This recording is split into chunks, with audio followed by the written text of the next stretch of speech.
പേര് ഗോപാൽ സാർ നല്ല പ്രസക്തമായ ഒരു ചോദ്യം ചോദിച്ചിട്ടുണ്ട്. നൈഷ്ഠിക ബ്രഹ്മചര്യം എന്ന് പറഞ്ഞാൽ എന്താ? അപ്പൊ ശബരിമല കോണ്ടക്സ്റ്റ് കൂടെ ചേർത്ത് പറയണമല്ലോ. ശബരിമലയിൽ യുവതികൾ പ്രവേശിക്കരുത് എന്ന് വിശ്വസിക്കുന്നവർ, അത് ശരിയാകാൻ തെറ്റാകാം, അത് തെറ്റാണെന്ന് വാദിക്കുന്നവരുണ്ട്, ശരിയാണെന്ന് വാദിക്കുന്നവരുണ്ട്, രണ്ടുവാദം, അതിന് പ്രശ്നമില്ല. പക്ഷെ വാദിക്കുന്നവർ 3 കാരണങ്ങളേ ഉള്ളൂ ശബരിമലയിൽ യുവതികൾക്കൊരു പ്രായ നിയന്ത്രണം ഏർപ്പെടുത്തുന്നതിന്. ഒന്നാമത്തെ കാരണമാണ് നൈഷ്ഠിക ബ്രഹ്മചര്യം, രണ്ടാമത്തെ കാരണമാണ് നൈഷ്ഠിക ബ്രഹ്മചര്യം, മൂന്നാമത്തെ കാരണമാണ് നൈഷ്ഠിക ബ്രഹ്മചര്യം. ഇനി ഇത് തെളിവ് വല്ലതും ഉണ്ടോ, ചുമ്മാ പറയുന്നതാണോ? നല്ല ചോദ്യമാണ്. 1991 മഹാന്മാരായ ദേവസ്വം ബെഞ്ചിലെ ജഡ്ജിമാർ ജസ്റ്റിസ് മാരാർ, ജസ്റ്റിസ് പരിപൂർണൻ സ്വാമികൾ പാരഗ്രാഫ് 38, 39 വിധിന്യായത്തിൽ അവർ പറയുന്നു. ബാക്കി കുറെ കാരണങ്ങൾ പലരും പറയുന്നുണ്ട്. പക്ഷേ the fundamental reason seems to be the character of the deity. Character എന്ന വാക്കല്ല, മറ്റൊരു നേച്ചർ എന്നാണെന്ന് തോന്നുന്നു, കൃത്യമായ വാക്യം മറന്നുപോയി. അതായത് ഓരോ അമ്പലത്തിലും ഓരോ പ്രതിഷ്ഠാഭാവങ്ങളുണ്ട്. അടുത്ത ഞാൻ പറയുന്ന സ്റ്റേറ്റ്മെന്റ് 2 തവണ ആലോചിച്ചിട്ടേ സ്വീകരിക്കാവൂ. പെട്ടെന്ന് കേൾക്കുമ്പോൾ ഒരുപക്ഷെ പലർക്കും അംഗീകരിക്കാൻ ബുദ്ധിമുട്ടുണ്ടാകും. ഒരമ്പലത്തിനുള്ളിലും ഇരിക്കുന്ന ശക്തിയുടെ പേര് ദൈവം എന്നല്ല, അമ്പലത്തിനുള്ളിലുള്ള ചൈതന്യത്തിന്റെ പേര് ദൈവം എന്നല്ല. നമ്മുടെ വിശ്വാസ പ്രകാരം അമ്പലത്തിലുള്ള ചൈതന്യത്തിന്റെ പേര് ദേവത എന്നാണ്. There is a difference between the idea of God and the idea of deity. ദൈവം എന്ന സങ്കല്പത്തിനും ദേവത എന്ന സങ്കല്പത്തിനും വ്യത്യാസമുണ്ട്. ഉദാഹരണം, നമ്മുടെ മുസ്ലിം സഹോദരങ്ങൾ അൽ-ഇലാഹ് അല്ലെങ്കിൽ അല്ലാഹു എന്ന് വിളിക്കുന്ന, ക്രിസ്ത്യൻ സഹോദരങ്ങൾ യാഹ്വേ അല്ലെങ്കിൽ യഹോവ എന്ന് വിളിക്കുന്ന ആശയം, അത് ഉണ്ടോ ഇല്ലയോ എന്നുള്ള തർക്കം വേറെ, ദൈവം ഉണ്ടോ ഇല്ലയോ എന്നുള്ള തർക്കം മാറ്റി വെക്കാം. ആ ആശയത്തെ, പരമമായ സത്യത്തെ, നിർഗുണമായ നിരാമയമായ രൂപങ്ങൾക്ക് അതീതമായ സത്യത്തെ ഇന്ത്യൻ ഫിലോസഫി പരബ്രഹ്മം എന്നാണ് വിളിക്കുന്നത്. ഈ പരബ്രഹ്മമല്ല ഒരു അമ്പലത്തിനകത്ത് ഇരിക്കുന്നത്. ആ പരബ്രഹ്മത്തിലേക്ക് എത്താനുള്ള വഴികളായ ദേവതകൾ, ദേവൻ, ദേവി തുടങ്ങിയ പേഴ്സണൽ ഗോഡ് എന്നൊക്കെ ശങ്കരാചാര്യ ഈശ്വരൻ എന്ന വാക്കിൽ വിളിക്കുന്ന ഡീറ്റിയാണ്. ഓരോ അമ്പലത്തിലും ഓരോ ദേവതാ സങ്കല്പങ്ങളാണ്. തൈക്കാട് ഇരിക്കുന്നത് അയ്യപ്പനാണ്, ശബരിമലയിൽ അല്ലെങ്കിൽ ശബരിമലയിൽ ഇരിക്കുന്ന അയ്യപ്പനാണ്, മറ്റൊരു ക്ഷേത്രത്തിലും അയ്യപ്പനാണ്. പക്ഷേ ഈ ഡീറ്റിക്ക് പ്രാണപ്രതിഷ്ഠ നൽകി പ്രതിഷ്ഠിക്കുമ്പോൾ അതിന് ഓരോ ഭാവങ്ങളും മൂലമന്ത്രവും ഉണ്ടോ. മൂലമന്ത്രം എന്ന് പറഞ്ഞാൽ സിമ്പിളി ഭാഷ പറഞ്ഞാൽ പാസ്വേഡ് നിർത്താൻ മതി. അതിന്റെ എനർജി ഹാർനസ് ചെയ്യും എന്ന് വിശ്വസിക്കുന്നവർക്ക് ഹാർനസ് ചെയ്യാൻ വേണ്ടിയുള്ള ഒരു പാസ്വേഡാണ് അതിനൊരു മൂലമന്ത്രമുണ്ട്, ധ്യാന ശ്ലോകമുണ്ട്, ഭാവമുണ്ട്. അങ്ങനെ ശബരിമലയിൽ കുളത്തൂപ്പുഴ, അച്ചൻകോവിൽ, ആര്യങ്കാവ്, ശബരിമല, പൊന്നമ്പലമേട്. അതിൽ കുളത്തൂപ്പുഴ ബാലനെ എന്നാണ് പറയുന്നത്, ബാലരൂപത്തിലുള്ള ധർമ്മശാസ്താവ്. ശബരിമലയിൽ ഇനി വേറൊരു ഇതുമുണ്ട്. ശബരിമലയിൽ ശ്രീ ധർമ്മശാസ്താവിന്റെ അവതാരമായി ജനിച്ച മണികണ്ഠൻ എന്ന് പറയുന്ന വ്യക്തിയെയാണ് നമ്മൾ അയ്യപ്പൻ എന്ന ഭാവത്തിൽ ആരാധിക്കുന്നത്. ഈ അയ്യപ്പൻ നൈഷ്ഠിക ബ്രഹ്മചര്യം എടുത്ത്, അതായത് തന്റെ ജീവിതത്തിൽ സ്ത്രീ സാമീപ്യം മാറി അല്ലെങ്കിൽ കല്യാണം കഴിക്കേണ്ട, ഈ ധർമ്മത്തിനും ദേശത്തിനും വേണ്ടി എന്റെ ജീവിതം മാറ്റിവെച്ചു എന്ന തിയറിയിൽ ബേസായി പുള്ളി ഒരു പുതിയ പിൽഗ്രിമേജ് സിസ്റ്റം കോഡിഫൈ ചെയ്തു. അതാണ് ശബരിമലയിലെ പിൽഗ്രിമേജ് സിസ്റ്റം. അതുകൊണ്ടാണ് ബാക്കി ഒരു അമ്പലങ്ങളിലും കറപ്പിന്റെ യൂസ് പൊതുവെ കാണാറില്ല.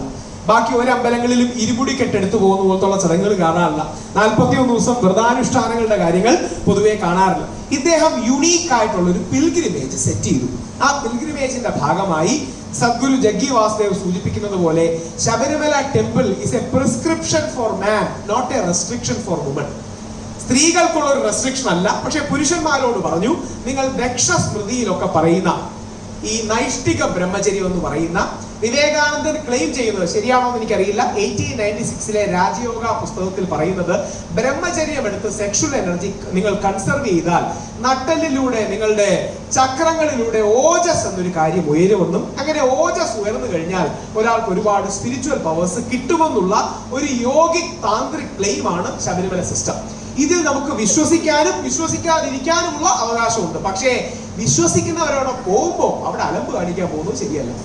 അങ്ങനെ വിശ്വസിച്ച് തങ്ങൾക്ക് ഈ സിസ്റ്റത്തിലൂടെയാണ് പോണമെന്ന് ആഗ്രഹിക്കുന്നവർക്ക് ആരെയും ശല്യപ്പെടുത്താതെ കാട്ടിനുള്ളിലുള്ള ഒരു സ്ഥലത്ത് ഒരു അമ്പലത്തിൽ പോയി തൊഴാൻ വരുമ്പോൾ അവിടെ ഇവരുടെ സിസ്റ്റത്തിലേക്ക് ഇടപെട്ട് അതിനെ നശിപ്പിക്കാൻ ശ്രമിക്കുമ്പോഴാണ് നമുക്ക് അതിനോട് എതിർപ്പ് വരുന്നത്. അതുകൊണ്ട് പല ആൾക്കാരും പണ്ട് ഞാൻ ഈ നൈഷ്ഠിക ബ്രഹ്മചര്യം പറയുമ്പോൾ ആൾക്കാർ പറയുകയായിരുന്നു, ആ വാദഗതി പറയരുത്. അതും കൂടെ നിങ്ങൾ അറിഞ്ഞിരിക്കണം. ആരെയും കുറ്റം പറയാനല്ല. അടുത്ത പറയാൻ പോകുന്ന ആൾ ഇന്ത്യയിലെ ഏറ്റവും വലിയ നീതിന്യായ വ്യവസ്ഥയിൽ ഇപ്പൊ ഇരിക്കുന്ന ഒരാളാണ്. നമ്മുടെ പ്രത്യേകിച്ച് നായർ സമൂഹത്തിലെ ഏറ്റവും വലിയ അഡ്വക്കേറ്റ്. ഇപ്പൊ ആരാന്ന് കേൾക്കുന്നവർക്കാണ് മനസ്സിലാവും. ഞാൻ ഇദ്ദേഹത്തിന്റെ കാല് പിടിച്ച് പറഞ്ഞാണ്, സാറേ ഈ പീരീഡ്സും ബാക്കി കാര്യങ്ങളും ഡിനോമിനേഷനും ബാധിക്കരുത്. അപ്പൊ അദ്ദേഹം പറഞ്ഞു, നൈഷ്ഠിക ബ്രഹ്മചര്യ ആർഗ്യുമെന്റ് വി കനോട്ട് റേസ്. ഞാൻ സാർ, നമുക്ക് സത്യം പറഞ്ഞു തോക്കാം കള്ളം പറഞ്ഞ് ജയിക്കുന്നതിനേക്കാൾ. അതായത് ഇന്ത്യയിലെ ഏറ്റവും ടോപ്പായ ആരാന്ന് ഒരുമാതിരി ലീഗൽ പരിചയമുള്ളവർക്ക് മനസ്സിലാവും. മഹാനായ അഡ്വക്കേറ്റ് ആണ്. അതായത് എന്റെ അച്ഛൻ ജനിക്കുന്നതിന് മുമ്പ് അദ്ദേഹം സുപ്രീം കോടതി പ്രാക്ടീസ് ചെയ്ത് തുടങ്ങി ഇന്ത്യയിലെ ടോപ്പ് മോസ്റ്റ് അഡ്വക്കേറ്റ് വ്യക്തിയുള്ള ഒരാൾ. അദ്ദേഹവും അദ്ദേഹത്തിന്റെ കൂടെയുള്ള ഒരു വനിതാ മാഡവും അടക്കം ദേവസ്വം ബോർഡ് ചെയ്യുന്നവർ. ഞാൻ അവരോട് പറഞ്ഞു, മാഡം നമ്മൾ തോറ്റാ കുഴപ്പമില്ല, പക്ഷേ നൈഷ്ഠിക ബ്രഹ്മചര്യം പറഞ്ഞിട്ട് തോറ്റാ ആദ്യം. ഇല്ല, നമുക്ക് ഡിനോമിനേഷൻ പറയാം. അവിടെയാണ് ഈ സെപ്പറേറ്റിസം വരുന്നത്. ശരിക്കും പറഞ്ഞാൽ ശബരിമല വേറൊരു ഡിനോമിനേഷൻ ആണോ? ഒരിക്കലും. ഹിന്ദുക്കളിൽ തന്നെ ഒന്നെങ്കിൽ ഹിന്ദുവിൽ നിന്ന് മാറിയോ അല്ലെങ്കിൽ ഹിന്ദുവിന്റെ അകത്തെ ഒരു അവാന്തര വിഭാഗമാണെന്നൊക്കെ അവിടെ വാദിക്കേണ്ടി വന്നത് എന്താ അറിയാവോ? ഈ ഹിന്ദുവായി നിന്ന ഇന്ത്യയിൽ ഒരു ഉപയോഗവും ഇല്ലെന്ന് മാത്രമല്ല പണി കിട്ടും. അതാണ് അതിന്റെ സത്യം. ഹിന്ദു മാത്രമായാൽ ഇന്ത്യയിൽ ഉപയോഗം ഇല്ലെന്ന് മാത്രമല്ല എല്ലാ രീതിയിലുള്ള പണി കിട്ടും. അതുകൊണ്ടാണ് സാക്ഷാൽ വിവേകാനന്ദന്റെ ശിഷ്യന്മാർ ഞങ്ങൾ ന്യൂനപക്ഷങ്ങളാണെന്ന് പറഞ്ഞ് കോടതിയിൽ പോയത്. അതായത് ഡോക്ടർ എസ് രാധാകൃഷ്ണൻ പറയുന്നത് Vivekananda saved Hinduism and thereby he saved India എന്നാണ്. ആ വിവേകാനന്ദന്റെ ശിഷ്യന്മാർ Brahmachari Siddheswar Sai versus state of west ബംഗാളിലെ ഹൈക്കോടതിയിൽ പോയി പോരാടി ജയിച്ചു. ഞങ്ങൾ ഹിന്ദുക്കളല്ല, ന്യൂനപക്ഷമാണെന്ന് പറഞ്ഞു. അതാണ് സുപ്രീം കോടതിയിൽ വന്ന് ചലഞ്ച് ചെയ്ത് Hindu is a way of life എന്നൊക്കെ പിന്നീട് വ്യാഖ്യാനിക്കപ്പെട്ട കേസിലേക്ക് വന്നത്. അപ്പൊ ഈ നൈഷ്ഠിക ബ്രഹ്മചര്യം എന്നൊരു സങ്കല്പമുണ്ട്, അതിനൊരു ലീഗൽ സാങ്ക്ടിറ്റി ഉണ്ട്.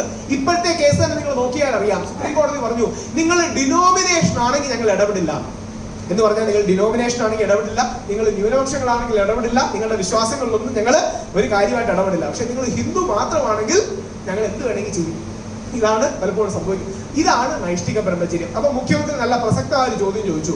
നൈഷ്ഠിക ബ്രഹ്മചര്യം ഒക്കെ ആവാം, ഇനി അതില്ലെന്നൊന്നും പറയുന്നില്ല. അങ്ങനെയാണെങ്കിൽ നൈഷ്ഠിക ബ്രഹ്മചാരിയായ അയ്യപ്പനെ പൂജിക്കുന്ന തന്ത്രി നൈഷ്ഠിക ബ്രഹ്മചാരിയാണോ? അപ്പൊ ഇത് കേട്ടപ്പോൾ എനിക്ക് തോന്നിയത് ചിന്താവിഷ്ടയായ ശ്യാമളയില് നമ്മുടെ ശ്രീനിവാസന് ഡയലോഗ് പറയുന്നുണ്ട്, നടി കുളത്തിലേക്ക് ചാടുകല്ലേ, ക്യാമറയും ചാടിക്കോട്ടെ, കൂടെ ചാടിക്കോട്ടെ. അപ്പം അടിസ്ഥാനപരമായ തെറ്റിദ്ധാരണയാണ്. ഇപ്പൊ നാളെ ശ്രീപത്മനാഭസ്വാമി അനന്ത ശയനമായി കിടക്കുകയാണ്, ഒരു കാര്യം ചെയ്യും, പൂജാരി ഇങ്ങനെ കിടന്ന് പൂജിച്ചാടി എന്ന് പറയുന്ന പോലെ.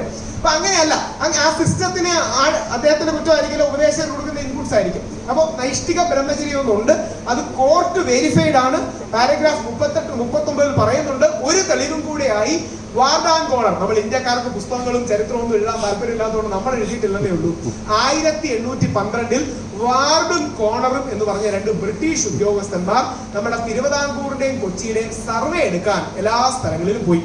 നല്ല മനുഷ്യരായ കോണർ, 23-24 വയസ്സേ ഉള്ളൂ അന്ന്. ആ കോണർ എന്ന് പറയുന്ന അന്നത്തെ ചെറുപ്പക്കാരൻ നമ്മുടെ നാടിനെ ഇഷ്ടപ്പെട്ടുകൊണ്ട് കോണറും വാർഡും പറഞ്ഞു, നമുക്ക് ഈ നാട്ടിൽ പോകുന്നതിന്റെ ഓർമ്മക്കുറിപ്പുകളും കൂടെ എഴുതിയിടാം. എങ്ങനെയാണ് കേരള ഗവൺമെന്റ് ഒക്കെ വീണ്ടും പ്രസിദ്ധീകരിച്ച memoir of the survey of Travancore and Cochin States volume 2 page number 136 വാർഡും കോണറും ജനുവരി 12, 1812 വർഷം സ്പെസിഫൈഡ് അല്ല, ശബരിമല എന്ന കാര്യം എഴുതുന്നുണ്ട്. എന്നിട്ട് അവർ പറയുന്നു, ഇവിടെ ഉത്സവം 5 ദിവസമാണ്, ഞങ്ങൾ എത്തിയ ജനുവരി 12 അന്ന് 200 വർഷം മുമ്പ് കാറും ട്രെയിനും സ്റ്റീം എഞ്ചിനും ഇല്ലാത്ത കാലത്ത് ഞങ്ങൾ 15,000-ഓളം ആൾക്കാർ ഈ സ്ഥലത്തുണ്ട്. പീപ്പിൾ, കൃത്യം കോട്ട് പറയാം, people from the most remote corners of India visited. കേരളമല്ല, തിരുവിതാംകൂറല്ല, കൊച്ചിയല്ല, അല്ലെങ്കിൽ സൗത്ത് ഇന്ത്യ അല്ല, മദ്രാസ് പ്രസിഡൻസി അല്ല, people from the most remote corners of India visited. എന്നിട്ട് കുറെ ഡീറ്റെയിൽസ് പറഞ്ഞിട്ട്, പക്ഷെ ഇവിടുത്തെ ഒരു പ്രത്യേകത, ഇവിടെ പ്രായമായ സ്ത്രീകളെ കാണാം, ഇവിടെ കൊച്ചു പെൺകുട്ടികളെ കാണാം, പക്ഷെ ഇടയ്ക്കുള്ള യുവതികളെ ഇവിടെ കാണാൻ കഴിയുന്നില്ല. കാരണം ഇവരുടെ വിശ്വാസം, ഇവരുടെ ദേവൻ ബ്രഹ്മചാരിയാണ്, അല്ലെങ്കിൽ ഇത്തരം കാര്യങ്ങൾ ഈ വിസിനിറ്റിയിൽ പാടില്ല എന്നുള്ള വിശ്വാസം കൊണ്ടാണ്. ആ വാർഡും കോണറും നമ്മളോട് കാണിച്ച മാന്യത നമ്മളോട് കാണിച്ചില്ല എന്നുള്ളതാണ് നമ്മുടെ പ്രശ്നം. അത് ഈ ചരിത്രത്തിൽ എഴുതി വെക്കുന്നതിന്റെ പ്രശ്നമാണ്. അപ്പൊ ഇങ്ങനെ ഒരു നൈഷ്ഠിക ബ്രഹ്മചര്യം എന്നൊരു വിശ്വാസമുണ്ട്. രക്ഷസ്മൃതി, വിവേകാനന്ദന്റെ 1896 രാജയോഗ പുസ്തകം, ഹൈക്കോടതി വെർഡിക്റ്റ് തന്നിരിക്കുന്നത് ബാനർജി എന്ന് പറയുന്ന 4ാമത്തെ ചീഫ് ജസ്റ്റിസിനെ കോട്ട് ചെയ്തതാണ്. അപ്പൊ അങ്ങനെ ഒരു വെൽ സെറ്റ് കാര്യമുണ്ട്. ഹിന്ദുക്കൾക്ക് പ്രത്യേകിച്ച് നമ്മുടെ ക്രിസ്ത്യൻ സഹോദരങ്ങളെ പോലെ ഒരു ഞായറാഴ്ചയിലെ ആത്മീയ പഠനമോ മുസ്ലിം സഹോദരങ്ങളെ പോലെ വെള്ളിയാഴ്ചയിലെ ഒരു ആത്മീയ പഠനത്തിന്റെ ഒക്കെ അഭാവം കാരണം ഈ സങ്കല്പങ്ങളിൽ പലപ്പോഴും ഒരു കണിശത നമുക്കില്ലാത്തതാണ് ഇതിന്റെ പ്രശ്നം. അവിടെയാണ് ആൾക്കാർ അതിവിദഗ്ധമായി കള്ളം പറയുന്നത്. ധർമ്മശാസ്താവിന് 2 ഭാര്യമാരുണ്ടല്ലോ, അതുകൊണ്ട് അയ്യപ്പന് 2 ഭാര്യമാരുണ്ടെന്നൊക്കെ. അതായത് മഹാവിഷ്ണുവിനും ശ്രീകൃഷ്ണൻ, മഹാവിഷ്ണുവിന്റെ അവതാരമാണ് ശ്രീകൃഷ്ണൻ, അതുകൊണ്ട് ശ്രീകൃഷ്ണന്റെ ഗേൾഫ്രണ്ടായ രാധ മഹാവിഷ്ണുവിന്റെ ഗേൾഫ്രണ്ട് ആണ് എന്ന് പറയുന്നത് പോലെയാണ്. ശ്രീ ധർമ്മശാസ്താവിന്റെ അവതാരമായ അയ്യപ്പൻ ആണ് നൈഷ്ഠിക ബ്രഹ്മചാരി, ധർമ്മശാസ്താവിന് 2 ഭാര്യമാരുണ്ട് എന്നുള്ള സത്യമാണ്. അപ്പൊ ഈ വ്യത്യാസങ്ങൾ ആഴത്തിൽ പഠിച്ചാലേ ഇത് വ്യക്തമാകും. ശരി, ആരും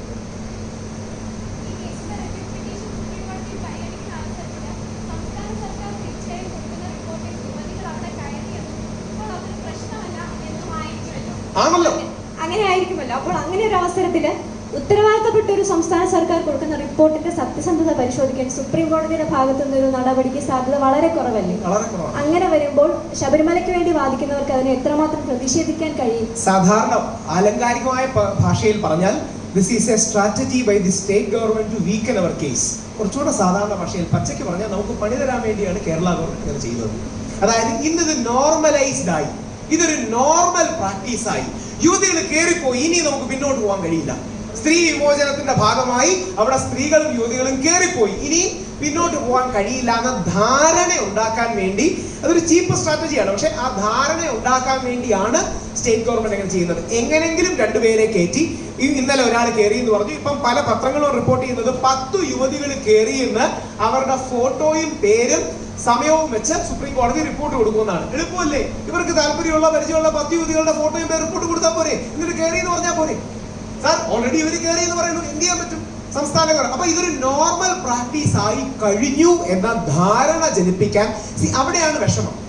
ആശയപരമായി ഫൈറ്റ് ചെയ്തോട്ടെ, അതായത് ശരിയല്ല, ഇവരുടെ ഈ വിശ്വാസം ഇങ്ങനൊന്നും പറഞ്ഞിട്ട് കാര്യമില്ല, ഇങ്ങനെ നിങ്ങളുടെ വിശ്വാസം ഒന്നും പറഞ്ഞിട്ട് കാര്യമില്ല, അമ്പലം പബ്ലിക് പ്ലേസ് തന്നെയാണ്, അവിടെ എല്ലാവർക്കും കയറാം, ഞങ്ങൾ 80 ലക്ഷം രൂപ തിരുവിതാംകൂർ ദേവസ്വം ബോർഡ് 80 ലക്ഷം രൂപ ഒന്നുമല്ല, പക്ഷേ ഞങ്ങൾ 80 ലക്ഷം രൂപ തിരുവിതാംകൂർ ദേവസ്വം ബോർഡ് കൊടുക്കുന്നുണ്ട്, അതുകൊണ്ട് അത് ഗവൺമെന്റിന്റെ അധികാരത്തിൽ വരും, കോൺസ്റ്റിറ്റ്യൂഷൻ കൂടുതൽ ലിമിറ്റ് അതിൽ വരും എന്നൊക്കെ പറഞ്ഞ് വാദിച്ചാൽ കുഴപ്പമില്ല. പക്ഷെ വിഷമം കള്ളം പറയുമ്പോഴാണ്, ലൈയിങ് ആണ് പ്രശ്നം. അവിടെയാണ് ഗാന്ധിജി പറയുന്നത് ട്രൂത്ത് ഈസ് ഗോഡ്. അതായത് ഈ സത്യം എന്ന് പറയുന്ന കാര്യമാണ് ദൈവം എന്ന് പറയുന്നത്. Facts are gods. ആ ഫാക്ട്സ് വെച്ച് ഫൈറ്റ് ചെയ്യുന്നില്ല എന്നുള്ള ഒരു വിഷമം നമുക്ക് ശക്തമായിട്ടുണ്ട്. കാര്യം ഈ ശ്രീലങ്കൻ യുവതി എന്ന് പറയുന്നതും സ്ട്രാറ്റജിയാണ്. നമ്മൾ ആരും ഈ ശ്രീലങ്കയിൽ പോകാൻ പോകില്ല. ഈ നാട്ടിൽ ഈ വല്ല യുവതിയാണെങ്കിൽ നമ്മുടെ മീഡിയക്ക് എല്ലാം കൂടെ അവരുടെ വീട്ടിൽ കാത്തു കിട്ടി ഇന്റർവ്യൂ എടുക്കുമായിരുന്നു. ഇതിന്റെ തമാശ, ശ്രീലങ്കൻ യുവതി കയറിയിട്ട് താഴെ ഇറങ്ങി വന്ന്, അതായത് അവർക്ക് മേളിൽ കയറാൻ പറ്റിയില്ല, പറഞ്ഞു ഞാൻ പോയില്ല, അവരുടെ ഭർത്താവ് പറഞ്ഞു ഞാൻ പോയില്ല, CCTV വിഷ്വൽസ് പോയില്ല എന്ന് പറഞ്ഞു. പക്ഷെ മുഖ്യമന്ത്രി ശ്രീലങ്കൻ യുവതി കയറി, എന്നിട്ട് പ്രകോപിപ്പിക്കാനായി എന്ത് ഹർത്താൽ നടത്താത്തത്? അതായത് നമ്മുടെ ഈ സ്കൂളിലും കോളേജിലും പരസ്പരം പിള്ളേർ ഇലക്ഷനൊക്കെ കഴിഞ്ഞ് അങ്ങോട്ടും ഇങ്ങോട്ടും ആക്രമിച്ച് ഫൈറ്റ് ചെയ്യുമല്ലോ, അതായത് സെറ്റിൽ തീർക്കാനായി കഴിയുന്നതിനെ ഒന്ന് പ്രൊവോക്ക് ചെയ്യും, തോറ്റല്ലേ എന്നൊക്കെ പറഞ്ഞ് ചോദിക്കുന്നത് പോലെ ആദരണീയനായ മുഖ്യമന്ത്രി ശരിക്കും ശ്രീ പിണറായി വിജയൻ അവരെ കുറിച്ച് വളരെ മെഷേർഡായി സംസാരിക്കുന്നതാണ്. ഈ വിഷയത്തിൽ അദ്ദേഹവും വൈകാരികമായി ഇടപെട്ടുകൊണ്ടായിരിക്കണം ഇത്ര സ്റ്റേറ്റ്മെന്റ് വരുന്നത്. അല്ലെങ്കിൽ വളരെ മെഷേർഡായി കണിശതയോടെ സംസാരിക്കുന്ന വ്യക്തിയാണ്. ഞാൻ കയ്യാമം വെച്ച് നടത്തുമെന്ന് പറഞ്ഞ ആൾക്കാരെ കൊണ്ട് കൈയെടുപ്പിക്കാറില്ല, വളരെ സ്പെസിഫിക്കലി സംസാരിക്കുന്ന വ്യക്തിയാണ്. പക്ഷെ ഈ വിഷയത്തിൽ ഒരുപക്ഷെ പ്രകോപനത്തിന്റെ പാതയിൽ പോകുന്നത് അത്രമാത്രം ടെൻസ് ആണ് സിറ്റുവേഷൻ എന്നുള്ളതുകൊണ്ടായിരിക്കാം.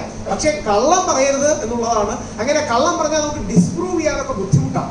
മാത്രമല്ല രഞ്ജൻ ഗൊഗോയ് എന്ത് പറയാൻ ഞാൻ ആളല്ല.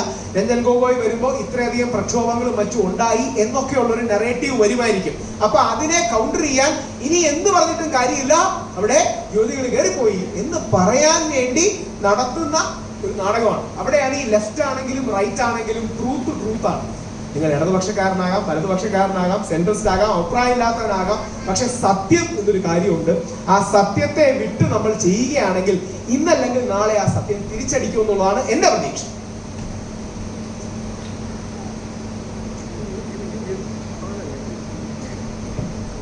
യുവതികളെ ശബരിമലയിൽ കയറാൻ പാടില്ല എന്ന് നിയമപരമായിട്ടോ അല്ലെങ്കിൽ എവിടെയെങ്കിലും ബൈലായോ ഒന്നും തന്നെ ഇല്ല, ഇൻ റിട്ടേൺ ഒരിടത്തും ഇല്ല. അപ്പം അതുകൊണ്ട് ഒരു ഊഹാപോഹം മാത്രമാണ്. അപ്പോൾ ഇതിന് കാരണങ്ങൾ പലതുമാകാം. അപ്പോൾ എൻ്റെ മനസ്സിനകത്ത് എനിക്ക് തോന്നുന്നത് ഇതിനുള്ള പ്രധാന കാരണം ഈ അവരുടെ ഈ മെൻസസ് പീരീഡ് മാത്രം പറയാൻ പറ്റില്ല. കാരണം വേറെ ഒരു മതത്തിലും ആ ഒരു ഇഷ്യൂ വരുന്നില്ല, ഹിന്ദു മതത്തിൽ മാത്രമാണ് അതുള്ളത്. മാത്രമല്ല ഇപ്പോഴത്തെ പരിസ്ഥിതിയിൽ അതൊരു പ്രശ്നമല്ല എന്ന് എനിക്ക് തോന്നുന്നത്. അപ്പോൾ ആ സ്ഥിതിക്ക് ഈ സ്ത്രീകളെ നമുക്ക് ഇപ്പോൾ ഈ 360 ദിവസം അവിടെ ശബരിമല തുറന്നു വയ്ക്കുന്നില്ല. അപ്പോൾ അതുകൊണ്ട് ഈ സാധാരണ ഈ മകരങ്ങളൊക്കെ മറ്റുള്ള അല്ലാത്ത പീരീഡ് ഒരു പ്രത്യേക സമയം അവർക്ക് അനുവദിച്ചിരുന്നുവെങ്കിൽ നമുക്ക് അംഗീകരിക്കാൻ സാറിന്റെ പേര് സാറിന്റെ ചോദ്യം പോലെ രണ്ട് കാര്യങ്ങളാണ് സാർ. ഒന്ന്, നാഷണൽ മീഡിയയിലടക്കം ബോധപൂർവമോ അബോധപൂർവമോ ആരുടെയും പേര് പറയുന്നില്ല, നമ്മുടെ ഞാൻ ഉദ്ദേശിക്കുന്നത് ശബരിമലയ്ക്ക് വേണ്ടി ഫൈറ്റ് ചെയ്യുന്നവരുടെ ഭാഗത്ത് ഞങ്ങൾ കൊടുത്ത അഫിഡവിറ്റിൽ അടക്കം വന്ന തെറ്റാണ് ഈ പീരീഡ്സിന്റെ മെൻഷനിങ്. സത്യസന്ധമായി പറഞ്ഞാൽ ശബരിമലയിലെ ഈ പ്രത്യേക ഏജ് റെഗുലേഷനും പീരീഡ്സും തമ്മിൽ ബന്ധമില്ല. അതാണ് അതിന്റെ പച്ച പരമാർത്ഥം. ബന്ധമില്ല എന്നുള്ളത് ഞാൻ പറയുന്നതല്ല, കേരള ഹൈക്കോടതിയുടെ വിധിന്യായത്തിലടക്കം ഇതിൽ യാതൊരു ബന്ധവും പറഞ്ഞിട്ടില്ല. അപ്പൊ ഈ ഹിന്ദു സമൂഹത്തിന് ഒരു പ്രത്യേകതയുണ്ട്. അതായത് ഞാൻ മോശമാക്കി പറയാൻ വേണ്ടിയിട്ടില്ല കേട്ടോ, ബാക്കി ഒരു സമുദായത്തിനും ഇല്ലാത്ത പ്രത്യേകത. ഒരു ക്രിസ്ത്യാനി ഒരു ചോദ്യത്തിന് ഉത്തരം കിട്ടിയില്ലെങ്കിൽ ഉടനെ ബൈബിളിനെ ആശ്രയിക്കും, അല്ലെങ്കിൽ ഒരു പള്ളിയിൽ അച്ഛനോട് പോയി ചോദിച്ചതിന് ഉത്തരം കിട്ടും. ഒരു മുസ്ലിം സഹോദരൻ പെട്ടെന്ന് ഒരു ചോദ്യത്തിന് ഉത്തരം കിട്ടിയില്ലെങ്കിൽ ഖുറാനെ ആശ്രയിക്കും, ഹദീസുകളെ ആശ്രയിക്കും, അല്ലെങ്കിൽ മൗലവിയെ പോയി ചോദിച്ചു കിട്ടും. ഒരു ഹിന്ദുവിന് ഒരു ചോദ്യത്തിന് ഉത്തരം കിട്ടിയില്ലെങ്കിൽ അവൻ ഉടനെ സ്വന്തമായിട്ട് പുതിയൊരു ഉത്തരം ഉണ്ടാക്കും, എന്നിട്ട് ഇങ്ങനെ ഒരു ഐതിഹ്യം ഉണ്ടായിരുന്നു എന്ന് പറയും. അതാണ് ഹിന്ദു സമൂഹത്തിന്റെ ഒരു പൊതു നിലപാട്. അതുകൊണ്ടാണ് ചില ആൾക്കാർ പറയുന്നത് കാട്ടിനുള്ളിലുള്ള ക്ഷേത്രമാണ്, പോകാൻ ബുദ്ധിമുട്ടാണ്. അങ്ങനെയൊക്കെ ഒരുപാട് ആൾക്കാർ പറയുന്നത് കേട്ട് കാണും. കാട്ടിനുള്ളിലുള്ള ക്ഷേത്രമാണ്, പോകാൻ ബുദ്ധിമുട്ടാണ്. ഇന്ന് ട്രാൻസ്പോർട്ടേഷൻ ഒക്കെ എളുപ്പമായല്ലോ, അപ്പൊ ഇനി പോവാമല്ലോ. കേൾക്കുമ്പോൾ വളരെ കൺവിൻസിങ് ആണ്. ഞാനപ്പോൾ അവരോട് ചോദിക്കാറുണ്ട്, കാട്ടിനുള്ളിലുള്ളതാണ് പ്രശ്നമെങ്കിൽ പുലി പിടിക്കും, ആന പിടിക്കും, അല്ലെങ്കിൽ കടുവ പിടിക്കും എന്നുള്ളതാണ് പ്രശ്നമെങ്കിൽ ഈ 83 വയസ്സുകാരിയായ മുത്തശ്ശി ദേവകി അന്തർജനത്തിന് പോകാനല്ലേ കൂടുതൽ ബുദ്ധിമുട്ട്? കാട്ടിനുള്ളിലുള്ളതാണ്, പുലി പിടിക്കും, ബാത്റൂം ഫെസിലിറ്റീസ് ആണ് പ്രശ്നമെങ്കിൽ ഈ 5 വയസ്സും 6 വയസ്സുമുള്ള കുഞ്ഞ് അനിയത്തിമാരെ കൊണ്ടുപോകാനല്ലേ ബുദ്ധിമുട്ട്? അപ്പൊ അതല്ല, 2 പീരീഡ്സ് വരും. ഈ പീരീഡ്സ് ഇതിന്റെ പ്രശ്നമായി ഇത് എവിടെയും പറയുന്നില്ല. ഇതിന്റെ ഐഡിയ, കോർ ഐഡിയ എന്ന് പറയുന്നത്, നമുക്കത് അംഗീകരിക്കാതിരിക്കാം. കോർ ഐഡിയ എന്ന് പറയുന്നത് ലൗകികതയിൽ നിന്നും ലൈംഗികതയിൽ നിന്നും മാറി ഒരു ടെമ്പററി സന്യാസ്, അല്ലെങ്കിൽ ടെമ്പററി ആയി ബാക്കി എല്ലാ ലോകത്തെ രാഗദ്വേഷങ്ങളും ജനിപ്പിക്കുന്ന കാര്യങ്ങളിൽ നിന്ന് മാറി ഒരു വ്യക്തി ഏകാന്തതയിലേക്കോ സോളിറ്റ്യൂഡിലേക്കോ പോയി ആ വഴി അദ്ദേഹം ഈ ധ്യാനത്തിന് അല്ലെങ്കിൽ ഈ കാര്യത്തിന് പോയിട്ട് വരണമെന്നുള്ളതാണ്. പീരീഡ്സ് അല്ല ഇതിന്റെ പ്രശ്നം. പീരീഡ്സ് ആണെന്ന് പറയുന്നതാണ് നമ്മുടെ മറുഭാഗത്തിന് ഏറ്റവും വലിയ പിടിവള്ളി. കാര്യം അങ്ങനെയാവുമ്പോൾ വിക്ടിം കളിക്കാൻ, ഇരവാദം കളിക്കാൻ എളുപ്പമാണ്. കണ്ടോ, നിങ്ങൾ സ്ത്രീകളെ മാറ്റി നിർത്തുന്നു, നിങ്ങളൊക്കെ പീരീഡ്സ് ഉള്ളതുകൊണ്ടല്ലേ ഉണ്ടായെന്നൊക്കെ പറഞ്ഞ് ഭയങ്കര വാദഗതി ഇമോഷണലി ചെയ്യാം. ശരിക്കും സത്യം പറഞ്ഞാൽ അവിടെ വരാൻ താല്പര്യമുള്ള 99.99% സോക്കോൾഡ് യുവതികളും യാതൊരു വിശ്വാസവും ഇല്ലാത്തവരാണ്. ഇന്നേ വരെ തൊട്ടടുത്തുള്ള അമ്പലത്തിൽ പോകാത്തവരാണ്. ഞാൻ കല്ലെറിഞ്ഞ് കൊന്നാലും കുഴപ്പമില്ല, ശബരിമല വരും എന്ന് പറയുന്നു. തൊട്ട് വീടിനടുത്തുള്ള അമ്പലത്തിൽ പോകാറില്ല. പക്ഷേ ഞാൻ തൃപ്തി ദേശായി എനിക്ക് എന്നോട് ബഹുമാനക്കുറവൊന്നുമില്ല, പക്ഷെ ആശയപരമായ എതിർപ്പാണ്. തൃപ്തി ദേശായി ഞാനും കൂടെ ഒരു ഹിന്ദി ചാനൽ ചർച്ചയിൽ ആദ്യ ഘട്ടത്തിൽ ഇരുന്നപ്പോൾ അവർ ഈ വിഷയത്തെ കുറിച്ച് സ്റ്റഡീഡല്ല, മുझे ഭഗവാൻ കോ എനിക്ക് ദൈവത്തെ കണ്ടേ പറ്റൂ എന്നൊക്കെ പറഞ്ഞ് പറയുവാണ്. പക്ഷെ ഞാൻ പറഞ്ഞു, ശബരിമല में जो भगवान है उसका नाम क्या है? അപ്പൊ അവർക്ക് അറിയില്ല, അയ്യപ്പൻ എന്ന് പറയാൻ പോലും അറിയില്ല. നാം സേ കോയി ലേനാ ദേ നഹീ, मैं ഭഗവാൻ കോ ദേഖാ. അതായത് പേരെന്തായാലും എനിക്ക് കുഴപ്പമില്ല, എനിക്ക് ദൈവത്തെ കാണണം. അപ്പൊ അവർ അടുത്ത ചർച്ചയിൽ ഇത് ചോദിക്കുമെന്ന് പറഞ്ഞ് അവർ പഠിച്ചു വെച്ചിട്ട് വന്നു. അപ്പൊ പഠിച്ചു വെച്ചിട്ട് വന്നു പറഞ്ഞു, മുझे അയ്യപ്പൻ കോ ദേഖനായ. ഞാൻ പറഞ്ഞു, അയ്യപ്പന്റെ കൂടെ ഒരു സ്ത്രീ അവിടെ ഇരിപ്പുണ്ട്, അവരുടെ പേരെന്താണ് എന്നറിയാമോ? പേരെന്തായാലും കുഴപ്പമില്ല, എനിക്ക് അയ്യപ്പനെ ആ സ്ത്രീയെ കാണണം. അപ്പൊ തങ്ങളുടെ അജണ്ട നടപ്പാക്കാനുള്ള ഒരു സ്ഥലമായിട്ട് അത് എടുക്കുക. ജല്ലിക്കെട്ടിൽ കപട മൃഗസ്നേഹമാണ്, അതേപോലെ ശബരിമലയിൽ കപട യുവതി സ്നേഹമാണ് പറയുന്നത്. അതുകൊണ്ടാണ് ഈ വനിതാ മതിലിന് 55 ലക്ഷം ഒന്നും കാണില്ല, 10-15 ലക്ഷം കാണും. ഇനി 50 ലക്ഷം ഉണ്ടെന്ന് തന്നെ ഇരിക്കട്ടെ. ആ 50 ലക്ഷം കൊണ്ടുവന്നതിന്റെ പ്രധാന ആൾക്കാരായ വെള്ളാപ്പള്ളി നടേശൻ സാറ്, ശ്രീ CP സുഗതൻ, അല്ലെങ്കിൽ ഒരു കോർഡിനേറ്റ് ചെയ്ത സ്ത്രീകളെ ശ്രീമതി പ്രീതി നടേശൻ അടക്കം പറഞ്ഞത് ഞങ്ങൾ വഞ്ചിക്കപ്പെട്ടു, ചതിക്കപ്പെട്ടു എന്ന് തോന്നിയത്. പാവം എന്നിട്ട് മാഡത്തിന്റെ ഫോൺ ഓഫ് ചെയ്ത് വെച്ച് ഇനി എല്ലാ പത്രക്കാരോടും ഇനി അങ്ങോട്ട് വിളിച്ചു പോരുത് എന്ന് പറഞ്ഞിട്ടുണ്ട്. അവിടെയാണ് ഈ പറ്റിക്കലാണ് പ്രശ്നം, കള്ളക്കളി കളിക്കലാണ് പ്രശ്നം, കള്ളത്തരം പറയാനാണ് പ്രശ്നം. ഫെയർ ഗെയിം ആയിരിക്കണമല്ലോ, ഫൗൾ ഗെയിം നമുക്ക് പാടില്ല. അപ്പൊ ഫെയർ ഗെയിം കളിച്ച് തോറ്റാലും വിജയിച്ചാലും കുഴപ്പമില്ല, പക്ഷേ ഈ ഫൗൾ ഗെയിം കളിക്കുകയും നാളെ ഇതിന്റെ ഈ വേദിയാണ്ട് പറയാം, വലിയൊരു വേദി പറയാൻ പോലും ബുദ്ധിമുട്ടാണ്. അതായത് എന്റെ വണ്ടി ഓടിച്ചിരുന്ന ഒരു പയ്യനുണ്ട്, വിഷ്ണു. ആ വിഷ്ണുവിനെ കൊണ്ട് ഞാൻ കേരള ഹൈക്കോടതി കേസ് കൊടുപ്പിച്ചു. എന്താ അറിയോ? ചക്കളത്തുകാവ് നാരി പൂജയ്ക്ക് എനിക്ക് പങ്കെടുക്കാൻ പറ്റുന്നില്ല, ഇതെന്റെ ഭരണഘടനാ ലംഘനമാണ്, ആർട്ടിക്കിൾ 14 വയലേഷനാണ്. കോടതി അത് കണ്ടപ്പം, പ്രഥമ ജഡ്ജിയാണ്, കോടതി അത് കണ്ടപ്പം വിഷ്ണുവിനെ നോക്കി, അഡ്വക്കേറ്റിനെ നോക്കി, പുറകെ ഞാൻ നിൽക്കുന്നത് കണ്ടു. പുള്ളി കാര്യം മനസ്സിലായി. അതുകൊണ്ട് പുള്ളി പറഞ്ഞാൽ ഇതിനൊന്നും ആവശ്യമില്ല, വിഷ്ണുവിടെ കയറേണ്ട ആവശ്യമില്ല. നമ്മുടെ അഡ്വക്കേറ്റ് പറഞ്ഞു, സാർ ഇത് തന്നെയാണ് ഞങ്ങൾ ശബരിമലയുടെ കാര്യത്തിൽ പറയുന്നത് എന്ന് നമ്മൾ സുപ്രീം കോടതി മെൻഷൻ ചെയ്യിച്ചു. അതായത് സ്ത്രീകളുടെ ശബരിമല എന്ന് പറയപ്പെടുന്ന ചക്കുളത്തുകാവുണ്ട്, നമ്മുടെ ആറ്റുകാൽ പൊങ്കാലയുണ്ട്. പുരുഷന്മാരവിടെ പൊങ്കാല പൊതുവെ ഇടാൻ പോകാറില്ലല്ലോ. 30 ലക്ഷം സ്ത്രീകൾ പങ്കെടുക്കുന്നു എന്നാ പറയണത്. അതുകൊണ്ട് പുരുഷന്മാർ പൊതുവെ പോകാറില്ല. ഇത് പുരുഷന്മാർക്കുള്ളൊരു നിയന്ത്രണമോ നിയമമോ അല്ല. സാർ നേരത്തെ പറഞ്ഞ കറക്റ്റാണ്. അതായത് ഇത് എവിടെ എഴുതി വെച്ചിട്ടില്ലല്ലോ എന്ന്. പുരുഷന്മാർ പൊങ്കാല ഇടാൻ പോകരുത് എന്ന് എവിടെ എഴുതി വെച്ചിട്ടില്ല, പക്ഷെ പുരുഷന്മാർ പോകാറില്ല. കാര്യം അത് സ്ത്രീകളുടെ ശബരിമല എന്നറിയപ്പെടുന്ന ഒരു കാര്യമാണ്. അല്ലെങ്കിൽ ചക്കുളത്തുകാവിൽ നാരി പൂജ എന്നൊരു കാര്യമുണ്ട്. ഈ നാരി പൂജയ്ക്ക് പുരുഷന്മാർ പോകാറില്ല. ഞാൻ നാളെ അവിടെ ചെന്ന് ബഹളം ഉണ്ടാക്കി ഒരു കേസ് കൊടുത്താൽ കേരള ഹൈക്കോടതി പറയും, what was the custom, let it follow. എന്നിട്ട് ഞാൻ ആർട്ടിക്കിൾ 14 ഭാഗമായിട്ട് എനിക്ക് കിട്ടുന്നില്ല എന്ന് പറയുന്നത് ഈ മനഃപൂർവ്വം ഒരു സ്ഥലത്ത് നിന്ന്, അല്ലെങ്കിൽ ചൈനീസ് റെസ്റ്റോറന്റിൽ ചെന്നിട്ട് മസാല ദോശ കിട്ടുന്നില്ല എന്ന് പറഞ്ഞ് അടി ഉണ്ടാക്കലാണ്. വിമൻസ് കോളേജിന്റെ ഫ്രണ്ടിൽ ചെന്നിട്ട് ഞാനും 3 പുരുഷന്മാരും, എന്റെ വിദ്യാഭ്യാസം നിങ്ങൾക്ക് തടയാൻ അവകാശമില്ല, എനിക്ക് വിമൻസ് കോളേജിൽ അഡ്മിഷൻ തരണം എന്ന് പറയുന്ന പോലെയാണ്. അപ്പൊ അവര് പറയും, സാർ ഇത് വിമൻസ് കോളേജ് അല്ലേ? എന്ത് വിമൻസ് കോളേജ്? സ്ത്രീ പുരുഷന്മാരെ ഒന്നല്ലേ? നമ്മളെല്ലാം മനുഷ്യരല്ലേ? നിങ്ങളെല്ലാം വിശ്വമാനവികതയിൽ വിശ്വസിക്കുന്നവരല്ലേ? എനിക്ക് സെന്റ് തെരേസാസിൽ വിമൻസ് കോളേജിൽ തരണം എന്ന് പറഞ്ഞു. ഞാൻ ഓവർ സിംപ്ലിഫൈഡ് എക്സാമ്പിൾ പറഞ്ഞേ ഉള്ളൂ. ഇതേപോലെ ഒരു ഗേൾസ് കോളേജും ബോയ്സ് കോളേജും പോലെ ഒരു ഡിഫറൻസിയേഷൻ ആണ്. ഡിസ്ക്രിമിനേഷൻ അല്ല, ഇതൊരു ഡിഫറൻസിയേഷൻ ആണ്, ഡിസ്ക്രിമിനേഷൻ അല്ല. പൂജാ സിസ്റ്റത്തെ കുറച്ചൊക്കെ അറിയുന്ന ഒരുപാട് പേർക്ക് അറിയാം, ഓരോന്നിന്റെയും ഫിസിയോളജിയും സൈക്കോളജിയും വെച്ച് പൂജയുടെ സിസ്റ്റത്തിനും അതിൻ്റെതായ വ്യത്യാസമുണ്ട്. ആ ഡിഫറൻസിയേഷൻ സുപ്രീം കോടതി അനുവദിച്ച് തരും, പ്രത്യേകിച്ച് ദീപക് മിശ്രാജി മാറിയോണ്ട് എന്നുള്ളതാണ് എന്റെ വിശ്വാസം. അതിലേക്ക് പോകും. ഇപ്പൊ ഒരു നാഷണൽ മൂഡ് ആൻഡ് മൊമെന്റം അതിന് അനുകൂലമാണ്. പ്രമുഖമായ 2 പാർട്ടികളും ബിജെപിയും കോൺഗ്രസും അതിന് അനുകൂലമാണ്. പ്രധാനമന്ത്രിയുടെ നിലപാട് വന്നു. മുൻ പഴയ പല സുപ്രീം കോടതി ജഡ്ജിമാരും വിധി തെറ്റാണെന്ന് പറഞ്ഞു. നാഷണൽ ലെവലിൽ ശ്രീ ശശി തരൂർ സാറിനെ പോലുള്ളവർ, ശശി തരൂർ സാറൊക്കെ വളരെ എല്ലാ സ്പേസിലും ബഹുമാനം കിട്ടുന്നവരാണ്. ആദ്യത്തെ അദ്ദേഹത്തിന്റെ നിലപാട് മാറ്റി ശക്തിയുക്തം ശബരിമല സിസ്റ്റത്തിൽ ഇടപെടേണ്ട ഒരു സ്റ്റാൻഡിലേക്ക് വന്നു. ശബരിമല വിഷയത്തിൽ ബേസിക്കലി 2 വിഭാഗങ്ങളേ ഉള്ളൂ. അത് വിശ്വാസിയും അവിശ്വാസിയുമല്ല, യുക്തിവാദിയും ഈശ്വരവിശ്വാസിയും അല്ല. വിഷയം ആഴത്തിൽ നമുക്ക് മനസ്സിലാകാതിരിക്കുകയും ചെയ്യുന്നവർ. അവിടെ ഈ സ്ത്രീ വിവേചനം പലരും തെറ്റ്. ചില ആൾക്കാരെ വളരെ സീരിയസ് ആയിട്ട് വിളിച്ച് സംസാരിക്കണം ദേശീയ തലത്തിൽ നിന്ന്. നിങ്ങൾക്ക് എങ്ങനെ സ്ത്രീകളെ തടയാൻ പറ്റുന്നു? ഞാൻ പറഞ്ഞു, ഞാനും എന്റെ മുത്തശ്ശി അമ്മയും കൂടാണ് കഴിഞ്ഞ വർഷം പോയത്. ആദ്യം അറസ്റ്റ് ചെയ്യപ്പെട്ട വ്യക്തി മുത്തശ്ശിയും പിന്നെ അമ്മയാണ്. അപ്പൊ അവിടെ സ്ത്രീകളെ കയറ്റു. ഞാൻ പറഞ്ഞു, അവിടെ സ്ത്രീകൾക്ക് ഒരു പ്രശ്നവുമില്ല. ഇതാണ് ഈ നറേറ്റീവ് ബിൽഡിംഗ് എന്ന് പറയുന്നത്. ഒരു പ്രത്യേക നറേറ്റീവിലൂടെ കാര്യങ്ങൾ അവതരിപ്പിച്ച് ആ നറേറ്റീവിന്റെ ഭാഗമായി ഏതമ്പലത്തെ കുറിച്ചാ കേരള ഹൈക്കോടതി പറയുന്നത്? ഹിന്ദു സമൂഹത്തിൽ ജാതീയത ഉണ്ടായിരുന്ന ഒരു കാലഘട്ടത്തിൽ പോലും എല്ലാ ജാതി സമുദായങ്ങളെയും മതസമുദായങ്ങളെയും സ്വീകരിച്ചിരുന്ന, നായർ പട്ടാളം ഉണ്ടായിരുന്ന, അമ്പലപ്പുഴ ആലങ്ങാട് നായർ പട്ടാളം ഉണ്ടായിരുന്ന, ഈഴവ ചീരപ്പഞ്ചര കളരിയിൽ പഠിച്ച മുസ്ലിം പട്ടാളം ഉണ്ടായിരുന്ന, മലയരന്മാരുടെ പട്ടാളം ഉണ്ടായിരുന്ന എല്ലാ ജാതി വിഭാഗങ്ങളെയും ഒരുമിച്ച് നിർത്തിയ സ്വാമി അയ്യപ്പനെ ഇല്ലാത്ത എല്ലാ കാര്യങ്ങളുടെയും പേരിൽ പ്രതി ചേർത്ത് ഇതൊരു ഫാസമാണ്. ഇപ്പം ദീപയൊക്കെ ഒരുപാട് ചർച്ച ഇരിക്കുകയാണ്. ദീപയോട് ചോദിച്ചു, സതിയൊക്കെ നിങ്ങൾ അനുകൂലിക്കുന്നുണ്ടോ? We are comparing apples and pineapples. കേട്ട ഒരുപോലെ ഉണ്ടെന്നേ ഉള്ളൂ. ആപ്പിൾസ് ആൻഡ് ഓറഞ്ചസ് എന്നുള്ളതാണ് ശരിക്കുള്ള പ്രയോഗം. ഞാൻ കുറച്ചുകൂടെ ഭംഗിവൽക്കരിച്ച് ആപ്പിൾസ് ആൻഡ് പൈനാപ്പിൾസ് എന്ന് പറഞ്ഞേ ഉള്ളൂ. അപ്പൊ ഈ ആപ്പിൾസും പൈനാപ്പിൾസും കമ്പയർ ചെയ്ത് സതിയെ നിങ്ങൾ അംഗീകരിക്കുന്നുണ്ടോ എന്നൊക്കെ ചോദിക്കുന്നതിനോട് യാതൊരു സത്യസന്ധതയില്ല. Maybe one more question.